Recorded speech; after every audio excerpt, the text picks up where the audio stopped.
സംസ്ഥാന രൂപീകരണത്തിന്റെ 60ാം വാർഷികാഘോഷങ്ങളുടെ ഭാഗമായാണ് പഴയ അസംബ്ലി മന്ദിരത്തിലേക്ക് നിയമസഭാ സമ്മേളനം തിരിച്ചെത്തുന്നത്.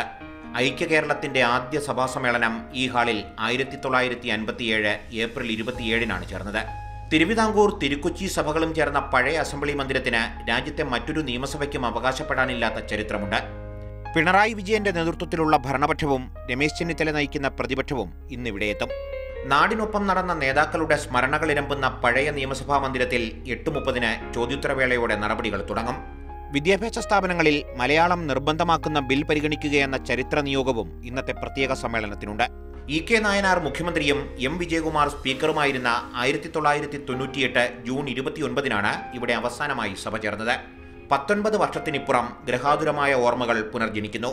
VS-ഉം പിണറായിയും ഉമ്മൻചാണ്ടിയും KM മാണിയും അടങ്ങുന്ന സഭയിലെ കാരണവന്മാർ പഴയ നിയമസഭാ മന്ദിരത്തിലും ഉണ്ടായിരുന്നവരാണ്. 2001 മുതൽ നിയമസഭാംഗമായവർക്ക് പഴയ നിയമസഭാ മന്ദിരത്തിലെ നടപടികൾ പുതിയ അനുഭവമാകും. മാതൃഭൂമി ന്യൂസ്, തിരുവനന്തപുരം.